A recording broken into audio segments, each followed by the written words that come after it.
Welcome, everybody. This week, I thought that since we are in the middle of the Torah readings, looking at the family of Abraham, Isaac, and trickling on down from that we would do a little bit of an exploration into their family tree, and at the same time get some comfort level with the Tanakh, with the Jewish Bible. So I've passed out for you, for everybody, I think we've got enough copies so far, a copy of the Tanakh, of the Jewish Bible. So Tanakh stands for, it's an acronym, Torah, Nevi'im, and Ketuvim. So the three sections of the Bible. Torah is the top, Nevi'im is prophets, and Ketuvim are the writings. Right? And if you open up, probably right at the beginning, even, you'll see a table of contents somewhere early on. There you go. Ketuvim. Open it up. There's see a table of contents early on. The Torah and the 5 books, the Nevi'im, the prophets, and then the Ketuvim are the writings. Do you want us to bring the Tanakh every time we come? No, that's okay. We'll use this week, and maybe we'll continue next week. I have one. I mean, you can bring it. That's fine. So what we've got so far enough copies of is, and I've got one more copy here in case another person comes, is the JPS translation. JPS stands for Jewish Publication Society. And there have been a couple of different translations along the way, updated, I think most recently in 1985. And that's the translation that we have here in the Tanakh in front of us. It's the translation that was then put into the Eitz Chaim Chumash that we use. I think it's the same translation that's used in the Reform movement's Chumash. Then there's other translations as well. So there's certainly older ones. This might be the older JPS, actually. This is JPS, but this is, let's see if it says when it was, what the translation's from. Love you. Yeah, copyright 1917 is the first copyright on it. So that's, I think, when that translation was done. This here is the Stone edition, which is a Orthodox put out by Art Scroll Publications. There's now a one called the Koran translation. So you can find different translations of the Tanakh with various differences within them, and sometimes it's an interesting thing to look at. That and then there's other translations of just the Torah. Right? So you've got Everett Fox put out a translation. I think Richard Elliott Friedman did a translation. What's his name? Sarna. So there's a number of different translations, and sometimes you can, if you've got a word that you're like, oh, okay, that's an interesting word, and you can look at it in different places, or a phrase in different places, and see how they've dealt with it differently based on different commentators. So, or whether they want a real simple, straightforward translation, whether they give it a little more flowery language, all different things that change the translation a lot, but give us some different meanings and understanding of what it is. But it's good for us all to be using the same one. Although the sections that we're going to be looking at are mostly just genealogy. So it's mostly just this person begot that person, so that we'll be able to put together a family tree, and hopefully we'll be able to do that together as we go through this. So one of the good things to be able to do is find a citation in the Chumash, or in the Tanakh, right? Chumash is the first 5 books, is the Torah, stands for Chamesh, right? And Tanakh is the whole Bible altogether. So I've got here some sources that give us the family tree, starting with Abraham, and you can find some genealogies even before that have Adam up till Noah, and Noah through Abraham. Did we already do the prayer? Did I come in too late? Sorry, no, we hadn't done that. Thank you very much. Okay, on the back of your cards is a prayer for study. Thank you. Together. Baruch atah Adonai Eloheinu melech haolam asher kidshanu b'mitzvotav v'tzivanu l'hansok b'divrei Torah. Thanks for reminding me. Good. Well, I didn't know I was reminded. Nope, you're fine. Okay, good. So you'll see here the citations are the name of the book, in which case these are all Genesis this week, the chapter number, and then a colon and the verse number. Right? And it could just be colon 1 through something, or it could start in the middle of the chapter. So in this first instance, it's chapter 11, Genesis 11, verse 10. So everybody try and find that in your Tanakh.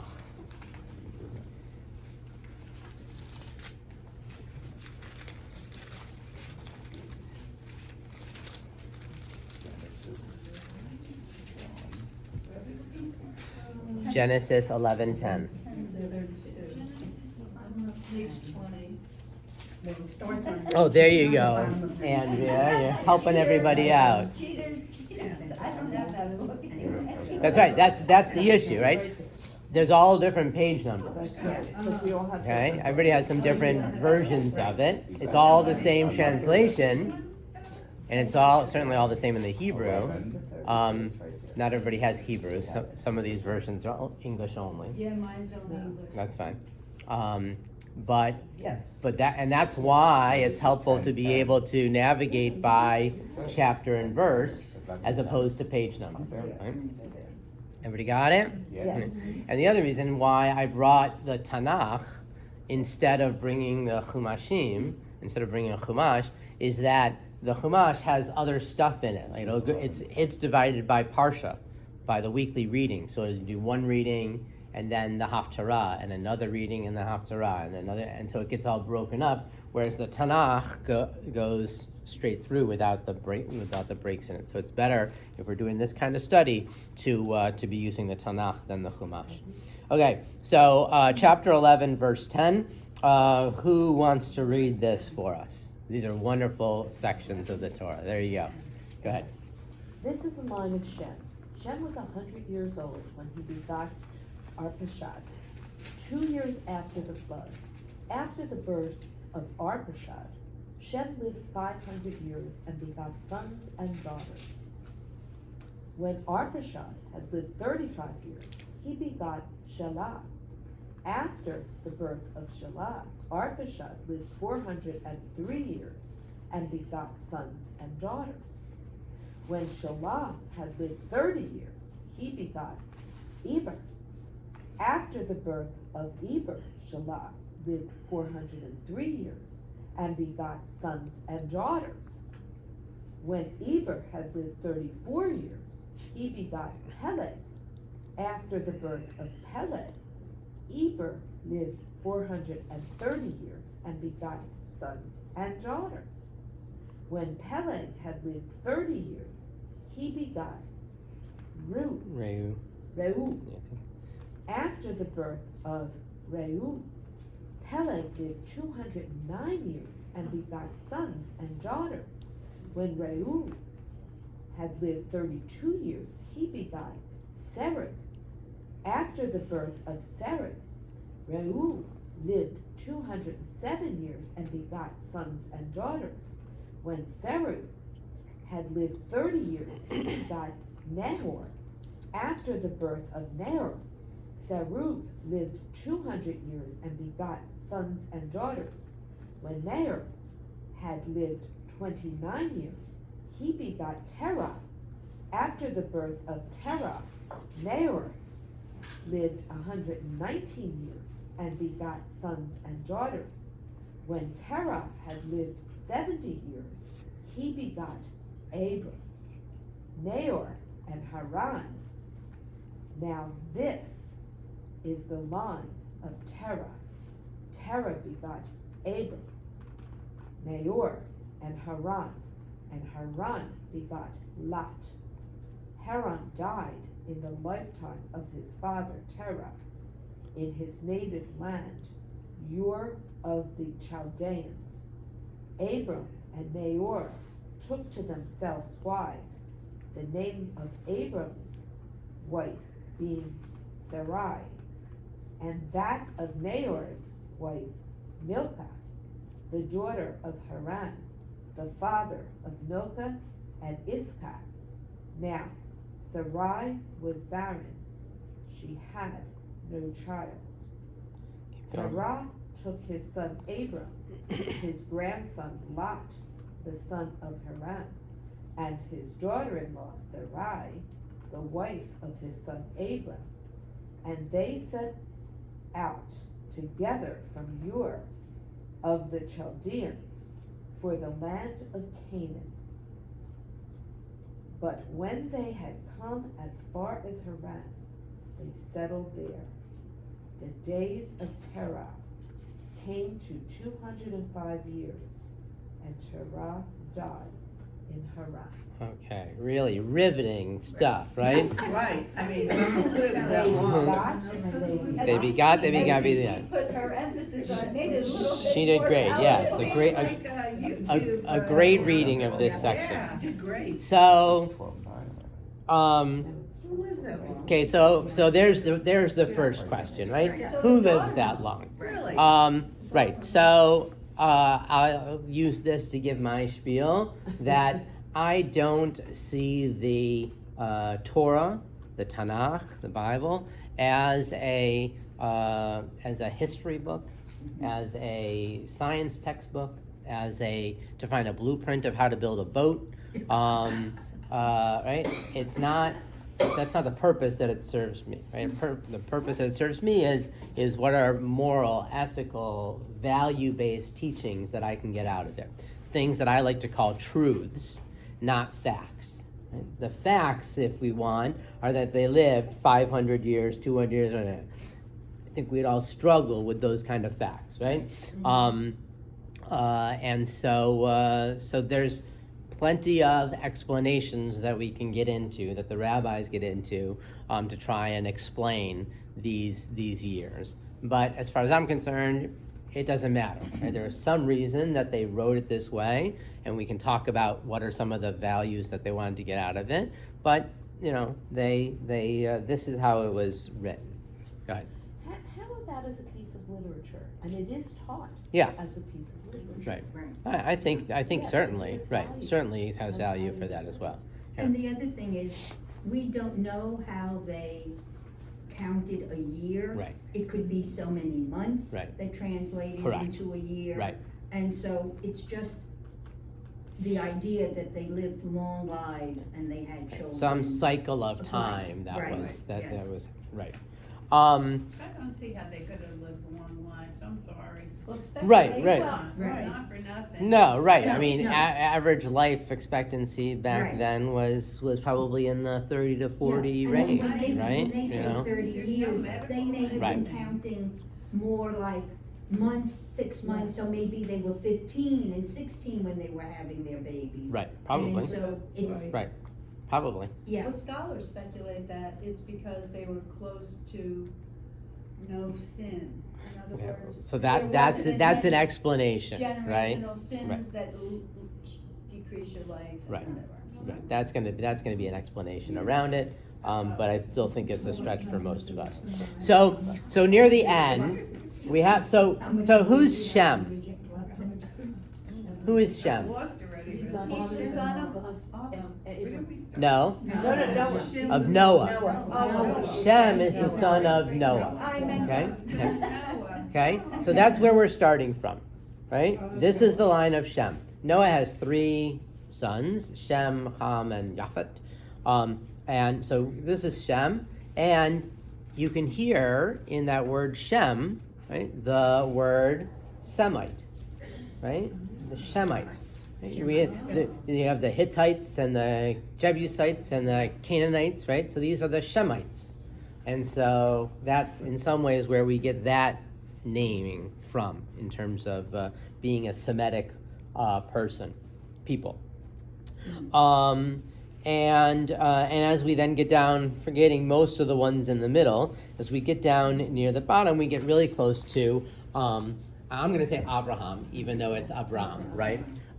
So I started off a family tree here. I started with Abraham, just because I wanted to try it out, and it seems like this will work fairly well. The difficulty is going to be when we start having cousins marrying each other, but I'm not sure. Isn't Sarai the daughter-in-law and Abraham is the son? So that's what we're gonna look at. We're gonna track it right here. So we've got Abraham right here, right? Okay. And we want to add. Let's add parents. The father of Abraham was Terah.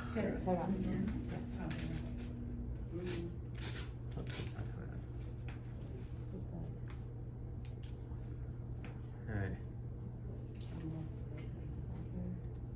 And of course, the mother wasn't important.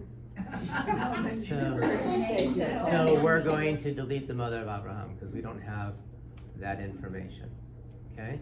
Terah had, who do we have? We have Terah having 3 sons, right? Abram is one of them. Okay. We want to add a child without a mother. Is Nahor. Yes.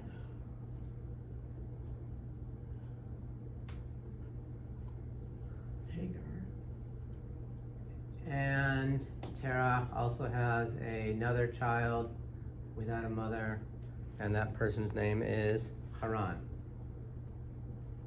I can't see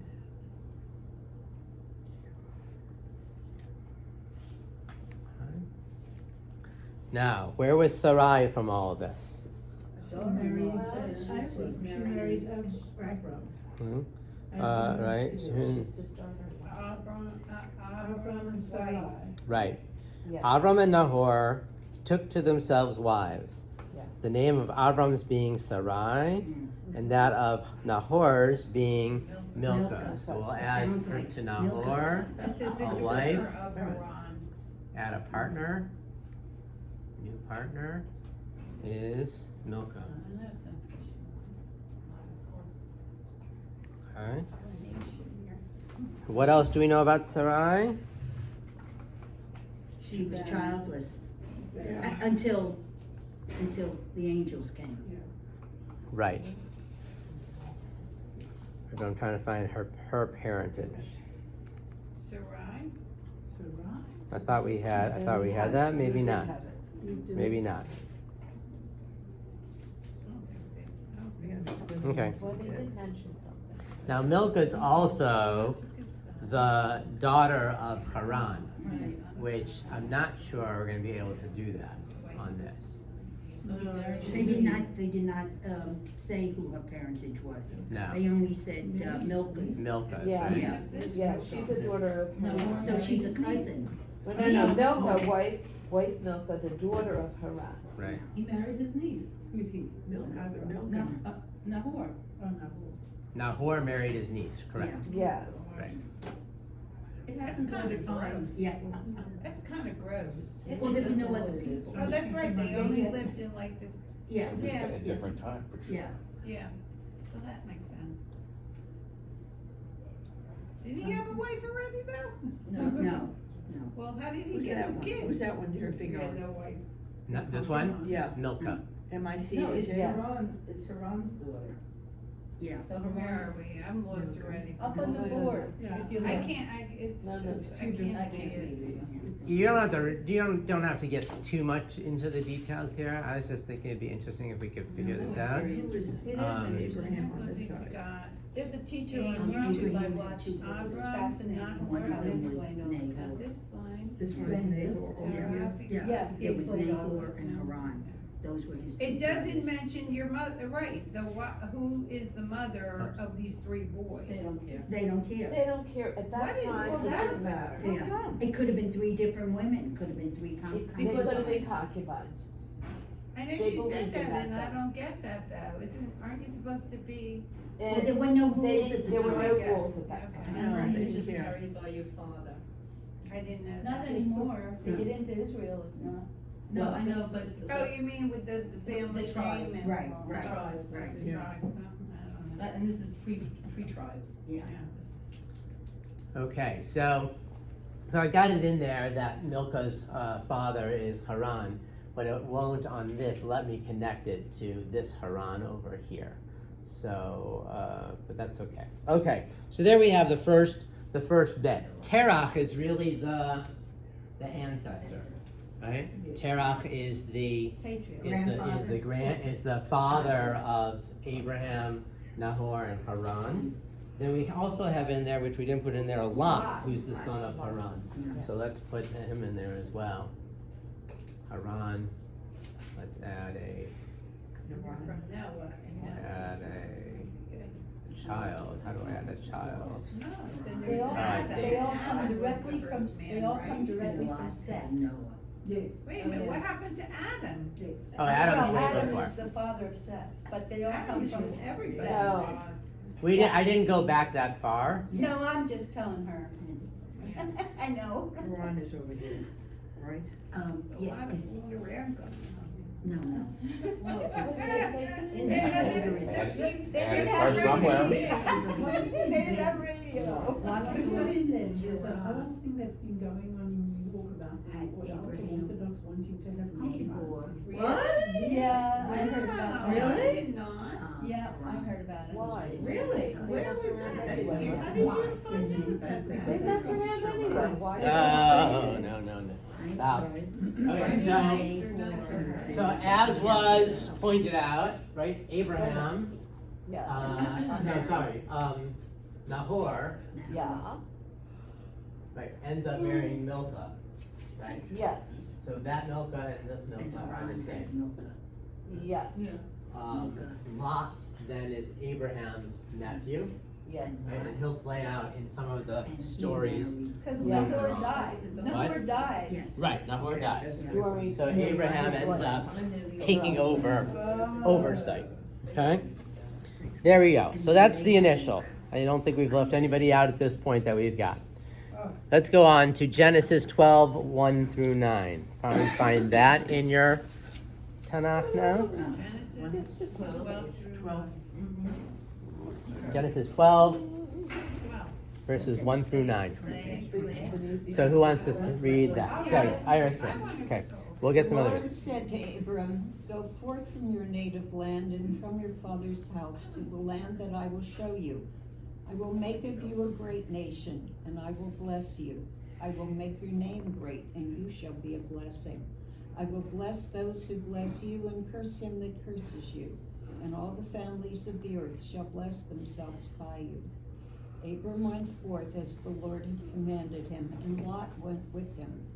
Abram was 75 years old when he left Haran. Abram took his wife Sarai and his brother's son Lot, and all the wealth that they had amassed, and the persons that they had acquired in Haran, and they set out for the land of Canaan. When they arrived in the land of Canaan, Abram passed through the land as far as the site of Shechem, at the Terebinth. Terebinth of Morah. The Canaanites were then in the land. The Lord appeared to Abram and said, "I will assign this land to your offspring." And he built an altar there to the Lord who had appeared to him. From there he moved on to the hill country east of Bethel and pitched his tent, with Bethel on the west and Ai on the east. And he built there an altar to the Lord and invoked the Lord by name. Then Abram journeyed by stages toward the Negev.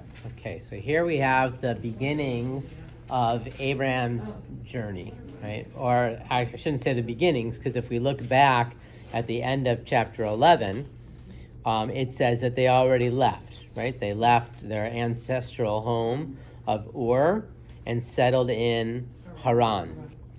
And in Haran is where Abraham's father dies. And then you could see where they sort of, even though at that point Canaan was the goal of where to get to, he got stuck there for a while, right? And then after a while, we now have God coming and saying, "Avram, pick up and go," right? And so this is the beginning of that, where he's told to go to Canaan. But we're going to move back to Haran later on, when we start looking for the next generation, which we're going to get to now. If you turn to chapter 16.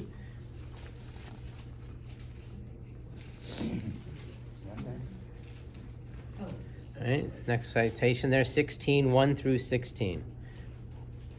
Kate, go ahead. Okay, Sarai. Uh-huh. Sarai, Abram's wife had borne him no children. She had an Egyptian maid servant whose name was Hagar. And Sarai said to Abram, Look, the Lord has kept me from bearing. Consort with my maid, perhaps I shall have a son through her.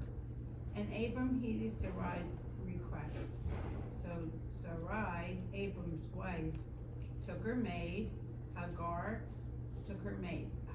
the Egyptian, after Abram had dwelt in the land of Canaan 10 years, and gave her to her husband Abram as concubine. He cohabited with Hagar, and she conceived. And when she saw that she had conceived, her mistress was lowered in her esteem. And Sarai said to Abram, The wrong done me is your fault. I myself put my maid in your bosom, and now she sees that she is pregnant. I am lowered in her esteem. The Lord decide between you and me. Abram said to Sarai, Your maid is in your hand.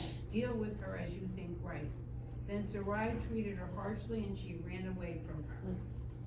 An angel of the Lord found her by a spring of water in the wilderness, the spring on the road to shore, and said, Hagar, slave of Sarai, where have you come from, and where are you going? And she said, I am running away from my mistress Sarai. And the angel of the Lord said to her, Go back to your mistress and submit to her harsh treatment. And the angel of the Lord said to her, I will greatly increase your offspring, and they shall be too many to count. The angel of the Lord said to her further, Behold, you are with child, and shall bear a son, and you shall call him Ishmael. For the Lord had paid heed to your suffering. He shall be a wild ass of a man. I don't get that. Yeah. His hand against everyone, and everyone's hand against him. He shall dwell alongside of all his kinsmen. And she called the Lord who spoke to her, You are El Roi, by which she meant, Have I not gone on seeing after he saw me? Therefore the well was called Beer Lahai Roi. Roi. It is between Kadesh and Bered. Hagar bore a son to Abram, and Abram gave the son that Hagar bore him the name Ishmael. Abram was 86 years old when Hagar bore Ishmael to Abram. Okay, so here we have the next generation. Right? Abraham and Sarah together can't have any children, right? And they're barren. The Tanakh talks about Sarah as barren, and part of that is because the I don't know if you will, the blame was placed on the woman. Mainly, my understanding is because they could, by their understanding, right, was what was happening. The man had the seed, right, the plate placed inside the woman, and the woman was merely, in their eyes, a vessel, right, the incubator, and so once they knew that Abraham's got the seed, right, so then it must be something wrong with the incubator, with the vessel. It took modern medicine a long time. A long to time, realize yeah. that. Right, sure. So that's why it always says the woman was barren, right? Who knows? It could have been Abraham's problem, right? Well, we find out it isn't. Right? And so now he ends up having a child with Hagar. So Sarah sets this up, says, "Take my concubine," but once Hagar is pregnant, she's not so happy with that situation, and sends Hagar away. Hagar ends up coming back, and then another time later on, after Isaac's born, Hagar and Ishmael are sent away again. Sarah again is not very happy with the situation. So here we have on our screen Hagar and Ishmael, And if I were to, if there's another section, we're not going to look at it, but it's coming up in the end of this week's Torah reading, where the lineage of Ishmael is given. And Ishmael has 12 sons, very similar to a couple of generations later in our lineage, where Jacob has 12 sons, and those we'll get to here. The But OPEC nations, what's that? The OPEC nations. Yeah, the OPEC nations. Well, I mean, I think that there's probably something in the general traditions of the areas that you start a clan, you start a family with 12 tribes, right? So it's probably the linkage. And I haven't done research into other traditions of the area, but it may be that you've got other examples of that as well. So Rabbi, what does it mean, he shall be a wild ass of a man, his hand against everyone and everyone's hand against him?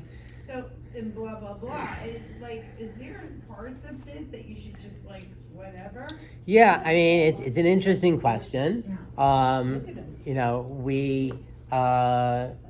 We don't know too much about Ishmael biblically, right? In the Torah, we have this story, we have the story when Isaac's born, and then we don't really, I don't even think that there's much interaction between it throughout the rest of the Bible. I'd have to look into it. Throughout the rest of the Bible, I don't think there's much interaction between Jacob's line and Ishmael's line, right? Of the people, with the listing of Ishmael's children, we don't see them at play. We see the regulars, the Hittites, the Jebusites. Those are all from before. So it's hard to know in their eyes why this description of him seemed accurate to them. And then they go right? on to say something about well and. Right. I mean, is that something, if you were, let's say I took this home and I was reading and I go, what is this? Well, that's partly why we read Torah with a lot of commentaries, Right. Oh, right? okay. So they help unpack it for us. Okay. Go ahead. Well, I was gonna say, a wild ass of a man, he's sort of predicting that this will be a fighter and somebody, Yeah. and because this is I why understand Sarah that, right. finally sends him away, because she sees the fighting going on and not the gentle soul of her child. Right. And doesn't want Right. him Right. involved. There's questions, and when we see, we're not going to look at it here specifically, but when that story comes up with Sarah, with Isaac and Ishmael, it's very ambiguous, right? It sort of says that Ishmael she sees Ishmael playing misachek, playing with Isaac. Now the rabbis look at that, and they bring in the idea that playing with has a sexual connotation, right? And that's what they say, that's why Sarah sends him away. I mean, he's 13 years older than his younger brother. Right. So He had to have done something pretty bad for his father to throw him and his mother out without provision to the wilderness. and that's why they come up with some of that stuff, right? I mean, because that's what we think, right? Sure. Right? That's what our emotional response to it is. But again, we don't know, right? He could have just I wanted was peace just with his I know wife. this isn't, the prophets haven't arrived yet. Right. So is this prophetic in that the Arab world, the Jewish world is going to be... So that's an interesting point to it, right? Is that the Muslim tradition traces its roots back to Ishmael as their ancestor, right? Now, if we read into this, right, and we see that it says, right, that you will be a wild ass of a man, your hand will be against everyone, right? So it's Fulfilled. I don't want to say it's fulfilled, but it's interesting because it jumps from here, which is either given divinely, whichever your beliefs are, right? Is either given divinely around 2500 BCE, or it's developed and written by man around 400 BCE, to then jump to the Islamic tradition in 600 CE, right? How you make that connection, I'm not really sure, right? But That's an interesting there's something that we, that in modern times maybe people read back into it. Well, I mean, it says in the beginning of reading the Bible that Abraham wrote the Torah. So, I mean, Moses. wrote the Torah, so Right. it had to be what you said, 2500 BCE. Well, there's because- different ideas around that. Well, I mean, when did he write it from heaven? I mean, if he There's- wrote it, there's- it had to be. That's okay. So if. So Well, I don't- the scholarly approach We have to to it. say some absolutes, otherwise we might as well throw it away as just a good book.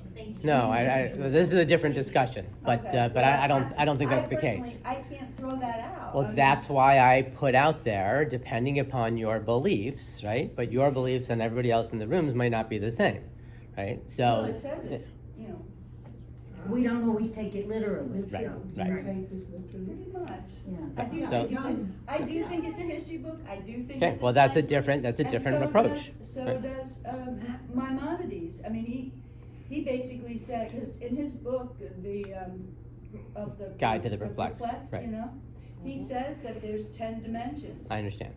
Right. Now, all these years later, they proved it, well, now they just proved that there's one more because it's microscopically, but he had it pretty much right, I mean. Well, there's things that people had right and there's things that people had wrong. Yeah. He also thinks that that combining meat and fish together makes a poison that's not good for you, right? Bad protein, Right? yeah, So I read that it's not the too. case, right? Yeah. So there's things that are proven, there's things that are not Yeah. proven, Right. but it comes down to belief, and we can talk about that another time. I'm Right? sorry, That's yeah, it, I right? just, Okay, so now we're going to look at Genesis 21, 1 through 18. I'm sorry, 1 through 8.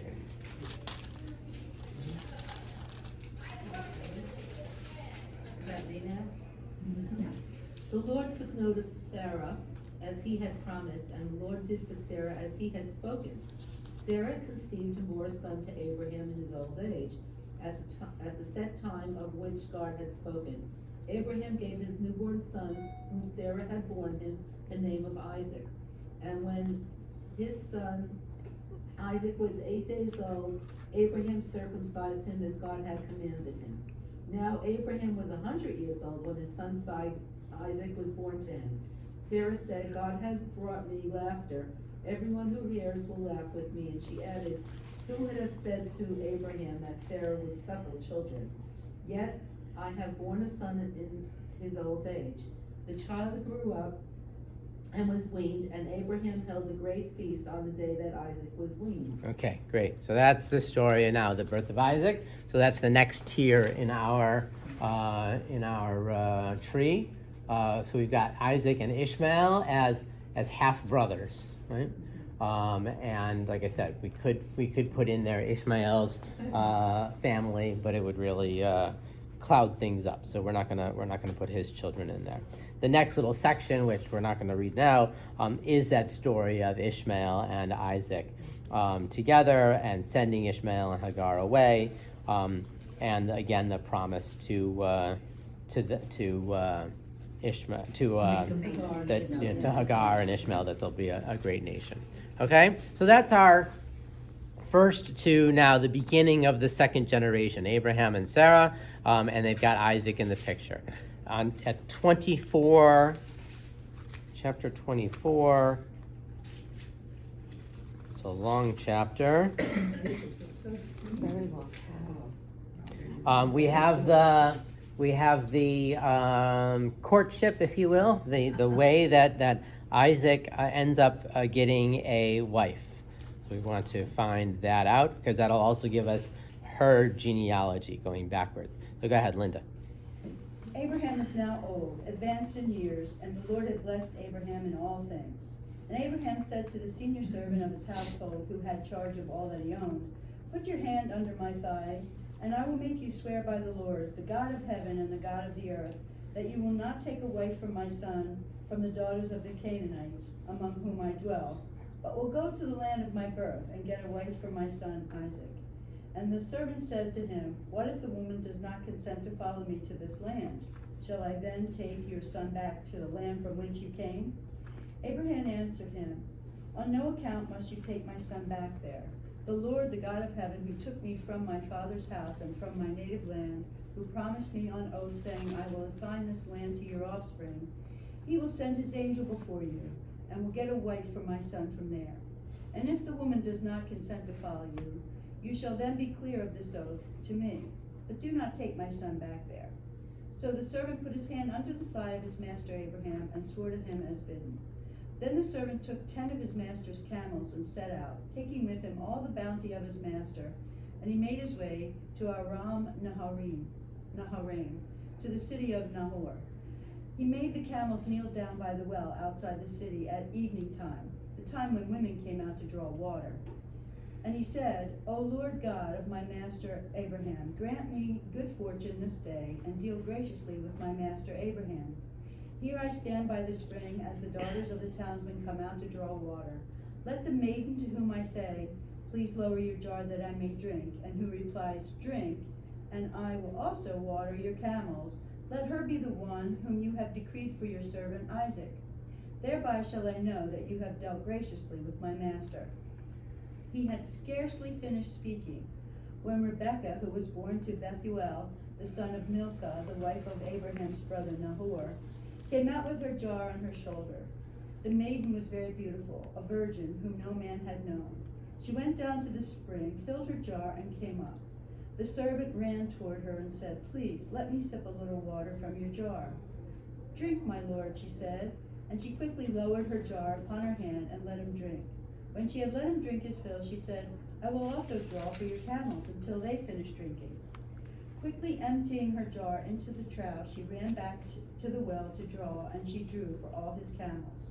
The man, meanwhile, stood gazing at her, silently wondering whether the Lord had made his errand successful or not. When the camels had finished drinking, the man took a gold nose ring weighing a half shekel, and 2 gold bands for her arms, 10 shekels in weight. Pray tell me, he said, whose daughter are you? Is there room in your father's house for us to spend the night? She replied, I am the daughter of Bethuel, the son of Milcah, whom she bore to Nahor. And she went on, there is plenty of straw and feed at home, and also room to spend the night. The man bowed low in homage to the Lord and said, Blessed be the Lord, the God of my master Abraham, who has not withheld his steadfast faithfulness from my master. For I have been guided on my errand by the Lord to the house of my master's kinsman. The maiden ran out and told all this to her mother's household. Now Rebekah had a brother whose name was Laban. Laban ran out to the man at the spring. When he saw the nose ring and the bands on his sister's arms, and when he heard his sister Rebekah say, Thus the man spoke to me, he went up to the man who was still standing beside the camels at the spring. Come in, O blessed of the Lord, he said. Why do you remain outside when I have made ready the house and a place for the camels? So the man entered the house, and the camels were unloaded. The camels were given straw and feed. The water was brought to bathe his feet and the feet of the men with him. But when food was set before him, he said, I will not eat until I have told my tale. He said, Speak then. I'm Abraham's servant, he began. The Lord has greatly blessed my master, and he's become rich. He has given him sheep and cattle, silver and gold, male and female slaves, camels and asses. And Sarah, my master's wife, bore my master a son in her old age, and he has assigned to him everything he owns. Now my master made me swear, saying, You shall not get away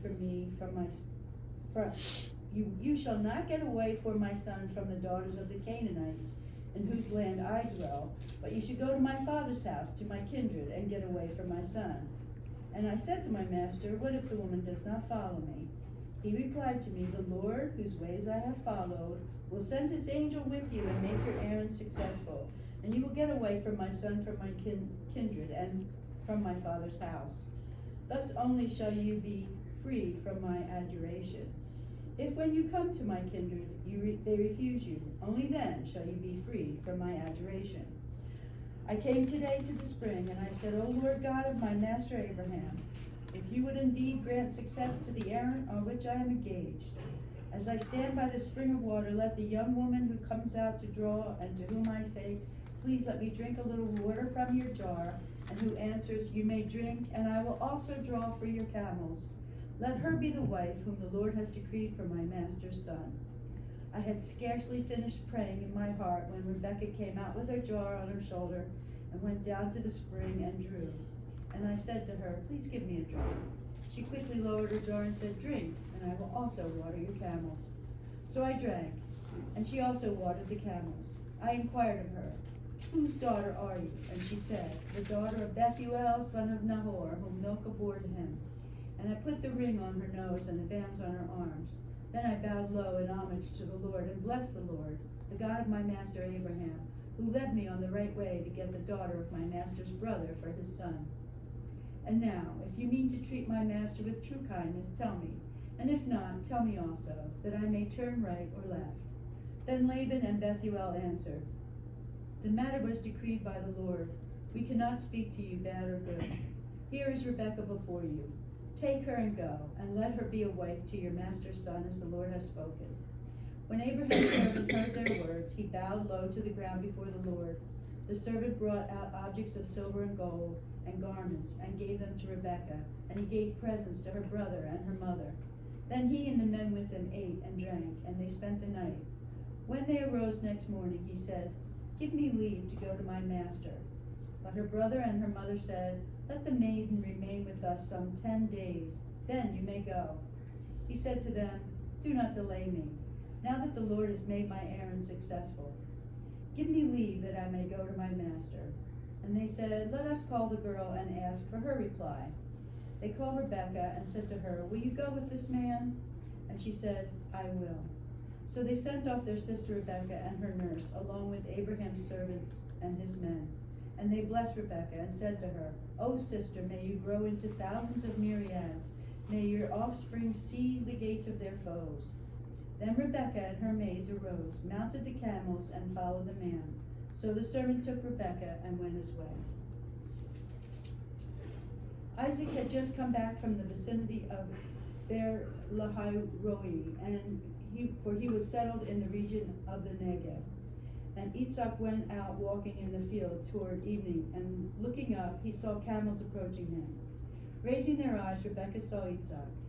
She alighted from the camel and said to the servant, who is that man walking in the field toward us? And the servant said, that is my master. So she took her veil and covered herself. The servant told Isaac all the things that he had done. Isaac then brought her into the tent of his mother, Sarah, and he took Rebekah as his wife. Isaac loved her and thus found comfort after his mother's death. Okay. So there's the story of how, right? What's that? How romantic. How romantic, But at right? least they gave her the opportunity to say yes or no. Right, Which that's a nice really point, was- right? Yeah. Right, that's which we, from our understanding, that's an unusual thing, right? It was like, here, you're going to be married to this Right, person, they're giving right? me this. And in some ways, she gets a choice in a way that Isaac doesn't, right? Isaac's just, she's brought back for Isaac, and that's that. Now, certainly, we don't hear about Isaac having other wives, but we know that it wasn't uncommon for men to have more than one wife, and so while here she is to marry him. Who knows, right? In other situations, but it's not. There's nothing else that's explicit in the Torah. So here we have Isaac and Rebekah. I've put Rebekah's lineage up here, coming down from Milcah and Nahor to Bethuel to Rebekah and her brother Lavan. But I'm also going to have to do it from Isaac marrying Rebekah because again, I can't get him to marry his cousin on this spreadsheet. So we add a partner. I know, right? Add a new partner, and that's going to be Rebekah. Actually, before it was Rebekah. Coincidentally, so. What's that? No, I was saying something too. Oh. Thank you. Okay. So there we have Isaac and Rebekah. And if we now turn to 25:19, Rabbi, should be very shortly after. Yep, go ahead. it seems to me that she said yes, but I think that also it's from the text. Yeah. It's proof that Abraham was right, you know, the angel of the Lord did go before him, everything did fall into place. Yeah. He really had great faith. I mean, that's what we hear about the faith. That is great. That he almost like prophesied, right? Right. He almost prophesied, the angel's gonna go before you, don't worry about it, just go, and Right. blah, blah, blah. And, Yeah, and yeah. if it doesn't happen, Right. you're removed of all the problems. Right. Yeah. No, we can certainly see that in the text. Yeah. We can certainly see that there was a divine piece. I was thinking about the ring nose. On the Uh-huh. nose, That, ring on the nose. you know, so, I mean, Right. you know, when we see it now, it's like, oh, are you gonna be promised to somebody? No, it certainly has different meanings nowadays than it used to. Right. Okay, 25:19, and we get the now from Isaac and Rebecca. Jeff, you want to read? Sure. This is the story of Isaac, son of Abraham. Abraham begot Isaac. Isaac was 40 years old when he took to wife Rebekah, daughter of Bethuel, the Aramean of Padan Aram, sister of Laban the Aramean. Isaac pleaded with the Lord on behalf of his wife, because he was barren, and the Lord responded to his plea, and his wife Rebekah conceived. But the children struggled in her womb, and she said, "If so, why do I exist?"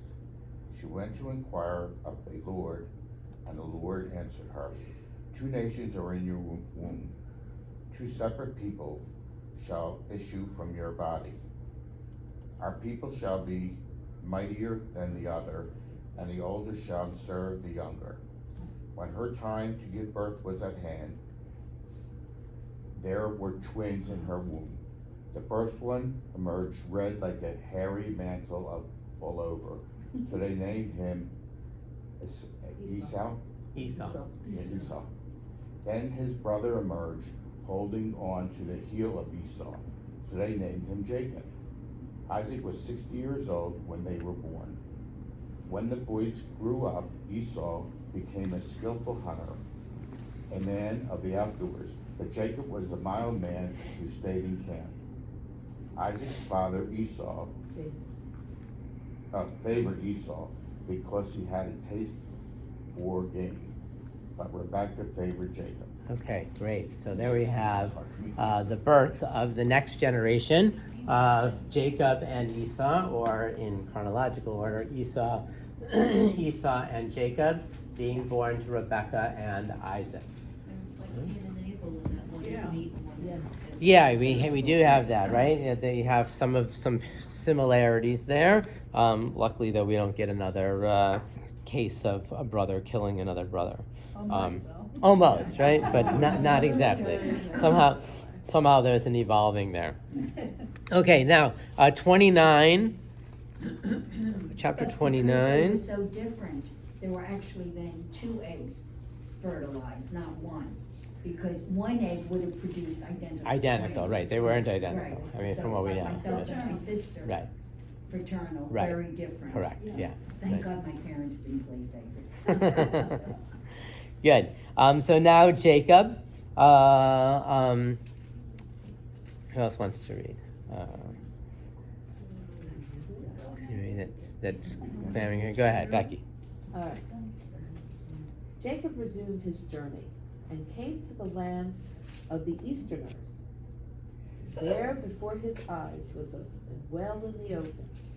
3 flocks of sheep were lying there beside it, for the flocks were watered from that well. The stone on the mouth of the well was large. When all the flocks were gathered there, the stone would be rolled from the mouth of the well and the sheep watered. Then the stone would be put back in its place on the mouth of the well. Jacob said to them, "My friends, where are you from?" And they said, "We are from Haran." He said to them, "You know Laban, the son of Nahor?" And they said, "Yes, we do." He continued, "Is he well?" They answered, "Yes, he is. And there is his daughter Rachel coming with the flock." He said, "It is still broad daylight, too early to round up the animals. Water the flock and take them to the pasture." And they said, "We cannot until the flocks are rounded up then the stone is rolled off the mouth of the well, and we water the sheep. While he was still speaking with them, Rachel came with their father's flock, for she was a shepherdess. And when Jacob saw Rachel, the daughter of his uncle Laban, and the flock of his uncle Laban, Jacob went up and rolled the stone off the mouth of the well and watered the flock of his uncle Laban. Then Jacob kissed Rachel and broke into tears. Jacob told Rachel that he was her father's kinsman, that he was Rebekah's son, and he ran and told her father. On hearing the news of his sister's son Jacob, Laban ran to greet him. He embraced him and kissed him and took him into his house. He told Laban all that had happened, and Laban said to him, "You are truly my bone and flesh." When he had stayed with him a month's time, Laban said to Jacob, "Just because you are a kinsman, should you just serve me for nothing? Tell me, what shall your wages be?" Now Laban had 2 daughters. The name of the other one was Leah, and the name of the younger was Rachel. Leah had weak eyes. Rachel was shapely and beautiful. Jacob loved Rachel, so he answered, "I will serve you 7 years for your younger daughter Rachel." Laban said, "Better that I give her to you than that I should give her to an outsider. Stay with me." So Jacob served 7 years for Rachel, and they seemed to him but a few days because of his love for her. So sweet. Very nice. Okay. Then Jacob said to Laban, "Give me my wife, for my time is fulfilled, that I may cohabit with her." And Laban gathered all the people of the place and made a feast. When evening came, he took his daughter Leah and brought her to him, and he cohabited with her. Laban had given his maidservant Zilpah to his daughter Leah as her maid. When morning came, there was Leah. So he said to Laban, "What is this you have done to me? I was in your service for Rachel. Why did you deceive me?" Laban said, "It is not the practice in our place to marry off the younger before the older. Wait until the bridal week of this one is over, and we will give you that one too, provided you serve me another 7 years." Jacob did so. He waited out the bridal week of the one, and then he gave him his daughter Rachel as wife. Laban had given his maidservant Bilhah to his daughter Rachel as her maid, and Jacob cohabited with Rachel also. Indeed, he loved Rachel more than Leah, and he served him another 7 years. Okay, so here we have the courtship and the relationship between Jacob and Rachel, Jacob and Leah. We know of this trickery that Lavan plays, and one thing that I had always been taught, right, that Jacob worked 7 years to marry Rachel. Instead, Leah is put in her place, and then he's going to work another 7 years to marry Rachel, right, authentically. But in reality, he's able to marry Rachel almost right away, right? After the 7 days, and with the promise that he'll work another 7 years after that. And then when that time's up, he works another 7 years in order to build up his own, pay, right? The pay, if you will, for the first 2 sets of 7 years was the daughters, and then the last 7 years, another 7 years, was for him to acquire more things. But certainly more honest than his father-in-law. Yeah. Because he married her within the week or right after. Right. He could have said, now we're going. Your father Yes, tricked me. you're And he right, didn't do right. that. After that, He they didn't. could have just left. The moral of the story is strong drink is pretty bad. It can What was be. that? Strong drink is pretty bad. Well- You know, you lose your life over it, you know? Well, they also. He doesn't say. It never. It never says he was drunk. Right. It never says he was drunk. Yeah, he did. Yeah, he Where? does. The reason that we cover up in a wedding and we check is this story. Right. With the deacon. They have a feast. When evening comes, he cohabitates with her. You do I don't know that. I don't know. I thought it was. I don't know that we can read drunkenness into Rabbi, this. is this something about, because I remember my mother telling me that her father, my grandfather, had 2 other sisters Uh-huh. older than him. And Okay. my grandmother had to be engaged to my grandfather for quite a long time and had to wait until the daughters, his sisters, were married Huh. before they could get married. Interesting. Is that something? I'm sure it's played out in different ways in different families, right? Right? Yeah. Right. I wouldn't be surprised if some families, right, said that. You know, you can't get married before your older sister. Right. For like Right. long time. Long Yeah. time. Like When- over 10 years. Well, I think I was already married, I was, and my twin sister came home and was going to get married.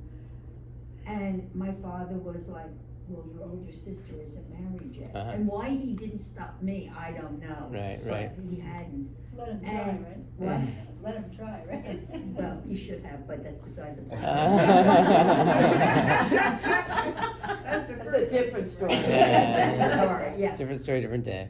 But you have to go through the trials you go through, and that's Right, it. right. But, I remember him saying that, and I thought, it doesn't work that way. Right, Yeah. right. Oops. Well, my mother Iris?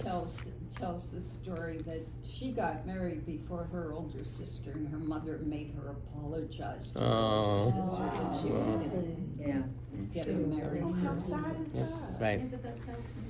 Yeah. So Families. yeah. So then we see. I zoomed out a little bit, but we see where the Abraham and his family keep going back to the ancestral home, right? Yeah. For spouses. Yeah. And so Isaac ends up coming back from Rebecca, right?